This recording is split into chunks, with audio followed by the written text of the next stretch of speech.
आज हम बात करेंगे नवम भाव का मालिक, भाग्य भाव का मालिक सभी 12 घरों में अगर कहीं बैठा है आपके, तो आपको कैसा रिजल्ट देगा। 9th हाउस का लॉर्ड अगर आपका पहले घर में बैठा है, सेकेंड हाउस में बैठा है, या 7th हाउस में बैठा है, या 12th हाउस में बैठा है, किस घर में बैठा है उसमें आपको कैसा रिजल्ट देगा उसके बारे में बताने जा रहा हूं। 9th हाउस लॉर्ड को समझ लेते हैं। 9th हाउस सबसे ज्यादा शुभ ग्रह होता है, सबसे ज्यादा शुभ घर होता है आपका कुंडली में। सबसे बढ़िया और उत्तम फल देने वाला 9th हाउस होता है भाग्य भाव। इसलिए आप 9th हाउस का रत्न पहन सकते हो, इसका रत्न जरूर पहनना चाहिए। अगर आपके दो घरों का, मान लो आपका 9th हाउस यहाँ और 12th हाउस का दो लॉर्ड बनता है, तो आप रत्न भी पहन सकते हो और इसका दान पुण्य भी कर सकते हो, मंत्र भी पढ़ सकते हो। लेकिन 9th हाउस का दान नहीं करना है, 12th हाउस से रिलेटेड दान करना है, क्योंकि जैसा आपका राशि है उस हिसाब से आप दान करें। अब बात करते हैं भाग्य भाव क्या होता है। भाग्य भाव का सबसे बड़ा राजयोग होता है। आपके भाग्य के सपोर्ट से ही आप लाइफ में आगे तरक्की करते हो। कितना आपका तरक्की लिखा है और कितना आपको भाग्य का साथ मिल रहा है उसी से देखा जाता है, 9th हाउस से। और अचानक जो लाभ होते हैं, आपको तरक्की होती है, वो भी आपको भाग्य भाव से ही देखा जाता है।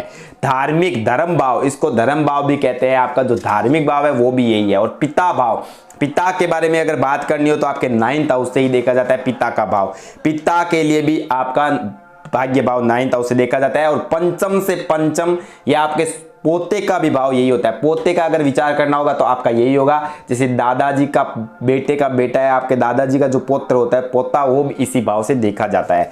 अब बताने जा रहा हूं नवम भाव में सभी 12 घरों में कैसा रिजल्ट मिलेगा आपका। अगर नवमेंस कहीं बैठ जाता है तो आपको कैसा फल मिलेगा उसके बारे में देखिए। 9th हाउस अगर आपके लगन में बैठ जाए, लग्न में, तो ये सबसे ज्यादा शुभ हो जाता है। जन्म कुंडली में कुल 12 भाव होते हैं आपको पता है, और लगन में अगर बैठ जाता है नवम भाव का मालिक, तो उसका विचार आपको शुभ होता है सबसे ज्यादा। भाग्य आप लेकर जन्मे हो, आप भाग्य लेकर जन्मे हो। ऐसा जातक काफी ज्यादा स्वतंत्र विचार वाला होता है, परिवार और समाज में सम्मान प्राप्त करने वाला होता है। ऐसा जातक का भाग्य बहुत ज्यादा साथ देता है। भाग्य का पूर्ण संपूर्ण राजयोग आपको मिलता है। समय समय पर जातक को धन धान्य से भरपूर सुख मिलता है। जातक जीवन व्यतीत करने वाला काफी ज्यादा अच्छा होता है। पुत्र से संतान, पुत्र की संतान उसको मिलती है, और पुत्र काफी ज्यादा पढ़ा लिखा और धार्मिक मिलता है उसको, और यश सम्मान कीर्ति व भाग्यशाली काफी ज्यादा होता है। अब बात करते हैं अगर नवम भाव आपके सेकेंड हाउस में बैठ जाए तो आपको कैसा रिजल्ट देगा। दूसरे धन भाव में नवम भाव अगर आप बैठ जाए तो आपको कैसा रिजल्ट मिलेगा। यदि नवमेश भाग्येश धन भाव में अर्थात दूसरे भाव में बैठ जाए तो जातक प्रिय बोलने वाला सिंगर हो सकता है, गायन वादन करने वाला हो सकता है, कलाकार हो सकता है, स्नेही स्वभाव का हो सकता है, अच्छे कर्मों का करने वाला हो सकता है, ईश्वर व गुरु भक्त होगा, धार्मिक कार्य में धन खर्च करने वाला होता है, सबका प्रिय चाहने वाला होता है। ऐसा जातक समय समय पर सभी का साथ देने वाला होता है। परिवार के लिए हमेशा तत्पर खड़ा रहता है, परिवार का साथी बना रहता है। जातक स्त्री पुरुष पुत्र जमीन जायदाद आदि सभी के सुखों को भोगने वाला भाग्यशाली होता है। रीजन बताता हूं, ये परिवार भाव है। परिवार में आपकी स्त्री भी आती है, पुत्र भी आते हैं, भाई भी आती है, बहन भी आते हैं। परिवार मतलब संपूर्ण परिवार का सहयोग आपको मिलता है। ऐसे लोगों को कहते हैं कि आप घर में सबसे ज्यादा लाडले हो, परिवार के सभी चाहने वाले आपके होते हैं। अब बात करते हैं अगर आपका भाग्येश तीसरे भाव में हो तब आपको कैसा रिजल्ट देगा। नवम भाव का स्वामी अगर तीसरे स्थान में हो तो जातक का जीवन काफी ज्यादा खुशहाल होता है। वह स्वयं गुणी और सुवाणी मीठा बोलने वाला बहुत ही अच्छा होता है और काफी ज्यादा पराक्रमी होता है। देखिए यहाँ पर थर्ड हाउस में अपने भाग्य भाव का मालिक बैठेगा, और भाग्य भाव का मालिक 9th हाउस को अपनी दृष्टि से 7वीं दृष्टि से देखेगा तो बहुत ही अच्छा रिजल्ट मिलता है। काफी ज्यादा अपने पराक्रम से भाग्य को चमकाने वाला होगा, अपने पराक्रम से हमेशा साथ देने वाला भाग्य का साथी बनेगा। और पति पत्नी दोनों में विशेष प्यार रहता है, दोनों हमेशा ही संग रहना चाहते हैं। ऐसा जातक को हमेशा पूर्ण पुत्र सुख मिलता है। रीजन बता देता हूं, देखिए यहां से ये नवम होता है सप्तम से, और नवम से भी ये सप्तम है तो पुत्र का भी सुख, यहां से नवम पंचम और यहां पे सप्तम, तो आपको पत्नी का भी सुख या पति का सुख, पुत्र का सुख, दोनों का सुख मिलता है। काम भाव आप दोनों के अंदर ज्यादा अच्छा रहता है। जातक की संतान भी उसके लिए भाग्यशाली व शुभ होती है। संतान के माध्यम से भी जातक को यश व कीर्ति मिलती है। आपने देखा होगा किसी के बेटा है जो बहुत ही अच्छा फौजी या फिर पुलिस में या फिर डॉक्टर में या तरह तरह के अच्छे योग उसकी कुंडली में बनते हैं, वो आपकी कुंडली से उसको सहयोग मिलता है। अब बात करने जा रहा हूं नवम भाव का मालिक अगर चौथे स्थान में हो तो आपको कैसा रिजल्ट मिलेगा। यदि नवमें चौथे अर्थात सुख स्थान में हो अथवा मित्र अथवा शुभ राशिगत हो, शुभ दृष्टिगत हो, तो जातक को अपनी मां से अधिक प्रिय होता है, मां का लाडला होता है, मां से संपूर्ण सुख मिलता है, मां से उसका भाग्य बहुत तरक्की करता है, मां से हमेशा आदर पाता है, मां से हमेशा सब कुछ प्रॉपर्टी वगैरह भी सब कुछ मां से मिलती है। ऐसा जातक स्वयं भी मां के लिए काफी ज्यादा भक्त होता है, बहुत ही अच्छा मां का आदर करता है, माता पिता का आदर व सेवा करने वाला जातक अपना कर्तव्य समझता है। ऐसा जातक मकान, जमीन आदि का, वाहन का, तरह तरह की लग्जरियस वाहन की सुख, आपने देखा होगा कुछ किसी लोगों के पास बुलेट बाइक होती है, बहुत ही अच्छी लग्जरी कार होती है, 20 लाख की कार होती है, 50 लाख की कार होती है, उसके मतलब उसने कमाना शुरू नहीं किया उससे पहले उसके पास बहुत बड़ी बड़ी कारें, लग्जरियस बाइक्स वगैरह आ जाती है। तो ये रीजन होता है माता पिता, आपका भाग्य भाव मालिक सुख भाव में बैठा है, माता पिता के घर में बैठा है, मां के घर में बैठा है, इसलिए आपको यह सब कुछ मिल रहा है। अब बात करता हूं यदि चतुर्थ स्थान में अब आपका भाग्य निर्बल हुआ, शत्रु राशि हुआ अथवा अशुभ दृष्टि में हुआ तो जातक अपनी माता से बैर, मित्र अथवा भाई से बैर रहता है, उसको हमेशा अपने स्वार्थ के लिए हमेशा दूसरों की अवहेलना करता रहता है, उनका वो हमेशा दृष्टिकोण जो होता है वो अच्छा नहीं रहता है और हमेशा लड़ाई झगड़ा करना पड़ता है उसको, उसके घर का जो लाइफ होती है, गृहस्थी की लाइफ होती है वो भी खुशहाल नहीं रहती है। अब बात करता हूं यदि नवम भाव का मालिक पंचम में आ जाए, 9th हाउस का लॉर्ड अगर पंचम में आ जाए तो आपको कैसा है। यदि पंचम भाव में नवमें उच्च राशिगत मित्र राशि का विराजमान होकर बलवान हो या शुभ ग्रहों की दृष्टिगत हो तो जातक काफी ज्यादा शिक्षित होता है, सीए, एमबीए, आईआईटी और डॉक्टरी की लाइन से भी यहाँ से उसका तालमेल होता है, तभी वो आगे बढ़ पाते हैं।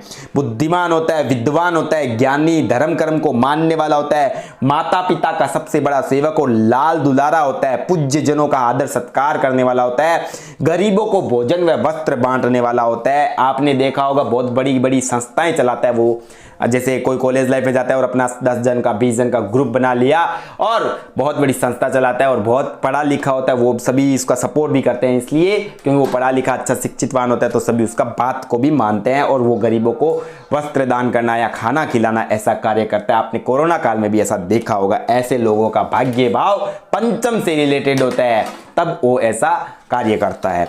अब बात करने यदि नवम भाव का मालिक आपके छठे स्थान में आ जाए, 6th हाउस में, नवमें छठे स्थान शत्रु भाव में आ जाए, जातक का भाग्य उसका कम ही साथ देता है, प्रत्येक कार्य में विघ्न बाधाएं आती है, नाना मामा के यहाँ से भी जातक को लाभ नहीं मिलता, शरीर में आलस्य, कार्य में टालना जैसे बुरी आदत जातक को होती है, निर्धनता, भाग्य हानि आदि तथा अल्प पिता सुख जैसा अशुभ फल देखने को मिलते हैं। यदि छठे स्थान का मालिक नीच राशि में हो अथवा शत्रु राशि में हो तो परिणाम और अशुभ प्राप्त होते हैं। ऐसे जातकों को अपने धर्म में रुचि एवं आस्था नहीं होती है, किंतु धर्म पर आंख बंद कर विश्वास भी नहीं करता, धर्म के प्रति कट्टर होता है।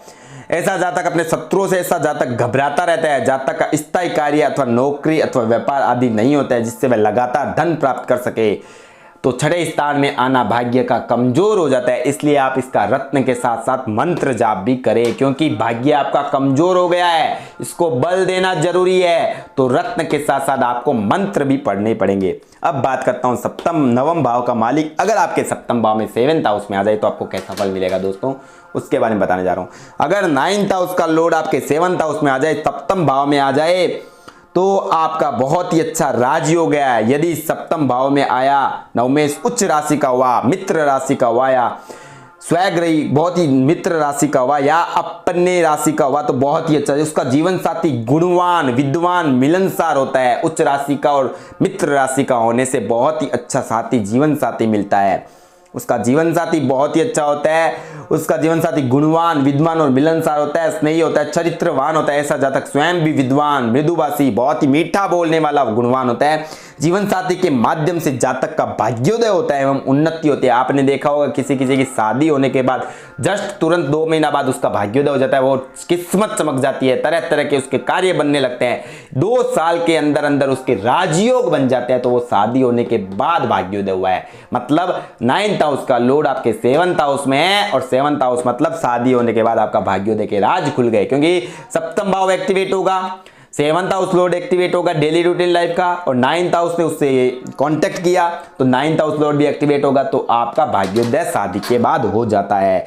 अब बात करते हैं यदि नवम भाव का मालिक अष्टम स्थान में आ जाए, नवम स्थान का मालिक अगर अष्टम स्थान में आ जाए, अपने से 12वां हो जाए, तो जातक अपने परिवार और समाज से मन मुटाव रहता है, क्योंकि ये आपका सेकेंड हाउस परिवार और समाज भाव को देखेगा, तो आपका मन मुटाव रहेगा और आपके परिवार के साथ कम बनेगी।